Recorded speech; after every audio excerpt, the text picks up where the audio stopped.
Hi hello ನಮಸ್ಕಾರ welcome back to my YouTube channel friends. ಇವತ್ತು simple ಆಗಿ ವರಮಹಾಲಕ್ಷ್ಮಿ ಹಬ್ಬಕ್ಕೆ ತೆಂಗಿನಕಾಯಿ ಅಲಂಕಾರವನ್ನು ಯಾವ ರೀತಿ ಮಾಡೋದಂತ ತೋರಿಸ್ತಾ ಇದ್ದೀನಿ.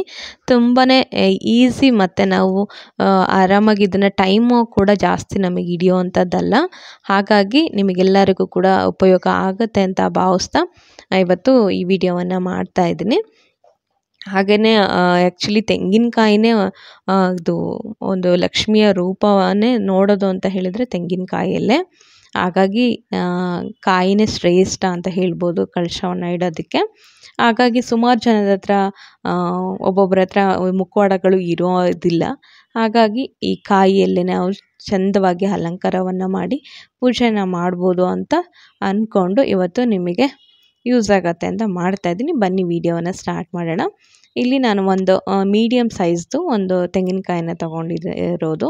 ಅದನ್ನು ಚೆನ್ನಾಗಿ ನಾರೆಲ್ಲ ಕೂಡ ತಕ್ಕೊಂಡಿದ ನಂತರ ಸೈಡಿಗೆ ಎತ್ತಿಟ್ಕೊಂಡು ಇಲ್ಲಿ ಇವಾಗ 1 ಸ್ಪೂನಷ್ಟು ಗೋಧಿ ಹಿಟ್ಟನ್ನು ತೊಗೊಂಡಿದ್ದೀನಿ. ಹಾಗೆಯೇ ಒಂದು ಅರ್ಧ ಚಮಚದಷ್ಟು ಅರಿಶಿನ ಪುಡಿ, ಅರಿಶಿನ ಅಂದರೆ ಗೋಪುರಮ್ದು ಹಲ್ದಿ ಪೌಡರ್ನ ತೊಗೊಂಡಿರೋದು. ಹಾಗೆಯೇ ಅದ್ರ ಜೊತೆಯಲ್ಲಿ ಪಚ್ಚಕರ್ಪೂರವನ್ನು ಹಾಕೋತಾ ಇದ್ದೀನಿ. ಏನಕ್ಕಂತ ಹೇಳಿದ್ರೆ ಕೆಲವೊಂದು ಸರಿ ಈ ಕಪ್ಪು ಹುಳ ಮೇಲ್ಗಡೆ ಓಡಾಡ್ತಿರತ್ತೆ. ಹಾಗಾಗಿ ಪಚ್ಚಕರ್ಪೂರ ಹಾಕ್ಕೊಳ್ಳಿ. ಇಲ್ಲಾಂತ ಹೇಳಿದ್ರೆ ಜವಾದ್ ಪೌಡರು ಸ್ವಲ್ಪ ಕಲರ್ ಡಿಮ್ ಇರುತ್ತೆ ನೋಡಿ, ಅಂಥದ್ದನ್ನು ಇದ್ದರೆ ಅದನ್ನು ಸ್ವಲ್ಪ ಒಂದು ಚಿಟಿಕೆ ಸೇರಿಸ್ಬಿಟ್ಟು ಚೆನ್ನಾಗಿ ಮಿಕ್ಸ್ ಮಾಡಿ ಈ ಪೊಸಿಷನಲ್ಲಿ ಇಟ್ಕೋಬೇಕು. ಕಾಯಿಯನ್ನು ಇಟ್ಕೊಂಡು ಈ ರೀತಿಯಾಗಿ ಅಪ್ಲೈ ಮಾಡ್ಕೋತಾ ಬನ್ನಿ. ಇಲ್ಲಿ ಗೋಧಿ ಹಿಟ್ಟನ್ನು ತೊಗೊಂಡಿದ್ದೀನಿ. ಗೋಧಿ ಹಿಟ್ಟು ಏನಾದರೂ ಇಲ್ಲ ಅಂತ ಹೇಳಿದರೆ ತುಂಬ ಶ್ರೇಷ್ಠ ಅನ್ನೋದು ಗೋಧಿನೇ. ಲಕ್ಷ್ಮಿಗೆ ಗೋಧಿ ಅಂದರೆ ತುಂಬ ಇಷ್ಟ ಅಂತೆ. ಹಾಗಾಗಿ ಗೋಧಿ ಹಿಟ್ಟನ್ನು ತೊಗೊಂಡಿದ್ದೀನಿ. ಇಲ್ಲ ಅಂತ ಹೇಳಿದರೆ ಮೈದಾ ಹಿಟ್ಟನ್ನು ನೀವು ಬಳಸ್ಕೋಬೋದು. ನೋಡಿ ಈ ರೀತಿಯಾಗಿ ಅಪ್ಲೈ ಮಾಡ್ಕೋತಾ ಬನ್ನಿ. ತುಂಬ ಸಿಂಪಲ್ಲು, ಹಾಗೆಯೇ ಚೆನ್ನಾಗಿ ಕಾಣಿಸುತ್ತೆ. ಹಾಗೆಯೇ ಇನ್ನೊಂದು ಹೇಳಬೇಕು, ಸೊ ಇದನ್ನು ಹಚ್ಚಿದ ನಂತರ ಬೇಗ ಹಚ್ಚಿದ ತಕ್ಷಣ ನಾವು ಇದನ್ನು ಇಟ್ಬಿಟ್ಟು ಪೂಜೆ ಮಾಡೋದಕ್ಕೆ ಬರೋದಿಲ್ಲ. ಹಾಗಾಗಿ ಹಿಂದಿನ ದಿವಸನೇ ಈ ಥರ ರೆಡಿ ಮಾಡಿ ಇಟ್ಕೊಂಡ್ರೆ ಬೆಸ್ಟ್ ಆಗುತ್ತೆ. ಯಾಕಂತ ಹೇಳಿದರೆ ಬೆಳಗ್ಗೆ ನಾವು ಗಡಿಬಿಡಿಯಲ್ಲಿ ಇರ್ತೀವಲ್ಲ, ಸರಿಯಾಗೋದಿಲ್ಲ. ಅದು ಒಣಗೋದಕ್ಕೆ ಒಂದು 3 to 4 hours ಅಂತೂ ಬೇಕೇ ಬೇಕು. ಹಾಗಾಗಿ ಸ್ವಲ್ಪ ಮುಂಚೆನೇ ರೆಡಿ ಮಾಡಿ ಇಟ್ಕೊಂಡ್ರೆ ಚೆನ್ನಾಗಾಗತ್ತೆ. ಆನಂತರ ಇಲ್ಲಿ ಒಂದು A4 ಶೀಟನ್ನು ತೊಗೊಂಡ್ಬಿಟ್ಟು ಈ ರೀತಿ ಚಿಕ್ಕದಾಗಿ ಪೀಸಸ್ನ ಮಾಡ್ಕೊಂಡಿದ್ದೀನಿ. ಬನ್ನಿ ಇವಾಗ ಡಿಸೈನ್ಸು ಯಾವ ರೀತಿ ಎಲ್ಲ ಮಾಡ್ಕೋಬೋದು ಅಂತ ತೋರಿಸ್ತಾ ಇದ್ದೀನಿ. ಸುಮಾರು ನಾನಿಲ್ಲಿ ಒಂದು 8 ರೀತಿಯಾಗಿ ತೋರಿಸ್ತಾ ಇದ್ದೀನಿ ಫ್ರೆಂಡ್ಸ್. ತುಂಬಾ ಯೂನಿಕ್ಕಾಗಿ ಚೆನ್ನಾಗಿದೆ. ನಿಮಗೆ ಯಾವ್ದು ಇಷ್ಟ ಆಗುತ್ತೆ ಅದನ್ನು ನೀವು ಚೂಸ್ ಮಾಡಿಕೊಂಡು ಮಾಡಿ. ನೋಡಿ ಈ ರೀತಿ ಪೇಪರ್ ಅಥವಾ ವಿಳೆದೆಲೆಯಿಂದನೂ ಕೂಡ ಕಟ್ ಮಾಡ್ಕೋಬೋದು. ಸ್ವಲ್ಪ ದೊಡ್ಡ ಈ ಥರ ಡಿಸೈನ್ಸ್ ಏನಾದರೂ ನಿಮಗೆ ಬೇಕಂತ ಹೇಳಿದರೆ, ಇಷ್ಟ ಆಯ್ತು ಅಂತ ಹೇಳಿದರೆ ಸ್ವಲ್ಪ ಇನ್ನೊಂದು ಸ್ವಲ್ಪ ದೊಡ್ಡದು ಸೈಜ್ದು ತೆಂಗಿನಕಾಯಿ ಸಿಕ್ಕರೆ ತೊಗೊಳ್ಳಿ. ಹಾಗೆಯೇ ಚೆನ್ನಾಗಿ ಬಲ್ತಿರಬೇಕು. ಮುಖ್ಯವಾಗಿ ಎಳೆದೆಲ್ಲ ಕೂಡ ತೊಗೊಳ್ಲಿಕ್ಕೆ ಹೋಗಬೇಡಿ. ಅಂಥ ಕಾಯಿನ ನೋಡಿ ತೊಗೊಳ್ಳಿ.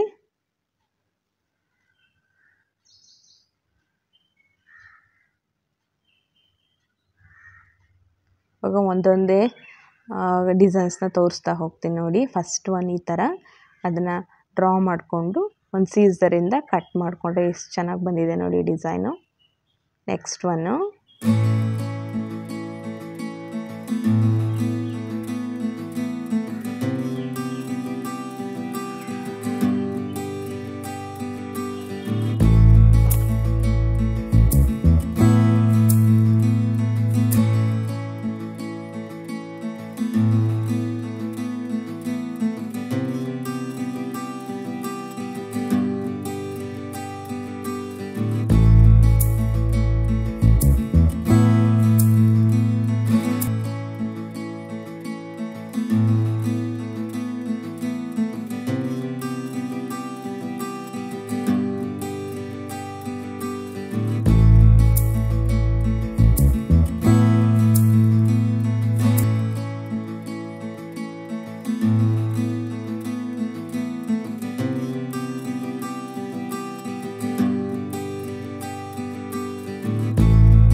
ಇಷ್ಟ ಆಗ್ತಿದೆಯಾ ನೋಡಿ ಒಂದೊಂದೇ ಡಿಸೈನ್ಸ್ನ ನಾನು ನನಗೆ ಯಾವುದ್ಯಾವ್ದು ಮೈಂಡಿಗೆ ಬರ್ತಾ ಇತ್ತೋ ಅದನ್ನು ಮಾತ್ರ ತೋರಿಸ್ತಾ ಇದ್ದೀನಿ.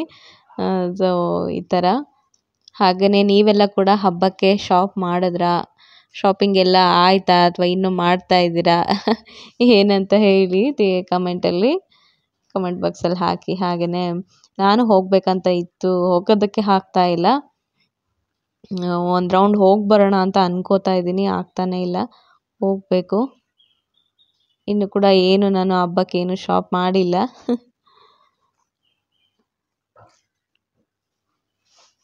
ನೋಡಿ ಈ ಥರ.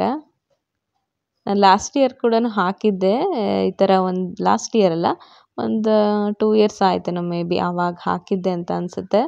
ಆವಾಗಲೂ ಕೂಡ ಒಳ್ಳೆ ರಿವ್ಯೂಸ್ ಬಂದಿತ್ತು, ಸುಮಾರು ಜನ ಇಷ್ಟಪಟ್ಟು ನೋಡಿದರು. ಅಂದರೆ ಈ ಥರದ್ದೆಲ್ಲ ಯೂಸ್ ಆಗತ್ತೆ ಅಲ್ವಾ ಸುಮಾರು ಜನಕ್ಕೆ. ಇವಾಗ ಇರೋದಿಲ್ಲ ಮುಖವಾಡಗಳು. ಆ್ಯಕ್ಚುಲಿ ನಾನು ಕೂಡ ಮುಂಚೆ ಇದೇ ಥರನೇ ಡಿಸೈನ್ ಮಾಡಿ ಅಂದರೆ ಕಾಯಿಗೆ ಅಲಂಕಾರ ಮಾಡಿಬಿಟ್ಟು ಪೂಜೆ ಮಾಡ್ತಿದ್ದೆ. ಇದು ಸಿಂಪಲಾಗಿ ತುಂಬ ಚೆನ್ನಾಗಿದೆ ನೋಡಿ. ಆಮೇಲೆ ನನ್ನ ಅತ್ತೆ ಅವ್ರ ಹತ್ರ ಮುಖವಾಡ ಇತ್ತಲ್ಲ, ಅದನ್ನು ಇಟ್ಬಿಟ್ಟು ಪೂಜೆ ಮಾಡಬೇಕು ಅಂತ ಹೇಳಿದರು. ಆಮೇಲೆ ನಾನು ಮುಖವಾಡವನ್ನು ಇಟ್ಬಿಟ್ಟು ಸ್ಟಾರ್ಟ್ ಮಾಡಿದೆ ಪೂಜೆಯನ್ನು. ನೋಡಿ ಈ ಥರ. ನೆಕ್ಸ್ಟು ಆ್ಯಕ್ಚುಲಿ ಅರಿಶಿನ ಎಲ್ಲ ಹಚ್ಬಿಟ್ಟು ಇಟ್ಟು ಮಾಡ್ತೀವಲ್ಲ, ಒಂಥರ ಲಕ್ಷಣವಾಗಿ ಚೆನ್ನಾಗಿ ಕಾಣಿಸುತ್ತೆ. ನಾನು ಆಮೇಲೆ ಅದ್ರದ್ದು ವಿಡಿಯೋ ಕೂಡ ಮಾಡಿದ್ದೀನಿ, ಆಮೇಲೆ ಹಾಕ್ತೀನಿ ಎಂಡಲ್ಲಿ. ತುಂಬ ಚೆನ್ನಾಗಿ ಕಾಣಿಸುತ್ತೆ ನೋಡಿ. 8 ಡಿಸೈನ್ಸ್ನ ನಾನು ಇಲ್ಲಿ ತೋರಿಸಿದ್ದೀನಿ. ಇನ್ನೂ ಬರ್ತಾಯಿತ್ತು, ಬಟ್ ಸಾಕು ಅಂತ ಹೇಳಿ ನಾನು ಅಷ್ಟಕ್ಕೆ ಸ್ಟಾಪ್ ಮಾಡಿದೆ. ನನಗೆ ಯಾವ್ದ್ಯಾವ್ದು ಮೈಂಡಿಗೆ ಬರ್ತಾಯಿತ್ತೋ ಅದನ್ನೆಲ್ಲ ತೋರಿಸಿದ್ದೀನಿ. ಹಾಗೆ ಚೆನ್ನಾಗಿ ಡ್ರೈ ಆಗಿದೆ ತೆಂಗಿನಕಾಯಿ ನೋಡಿ, ಕಾಯೆಲ್ಲ ಚೆನ್ನಾಗಿ ಒಣಗಿದೆ.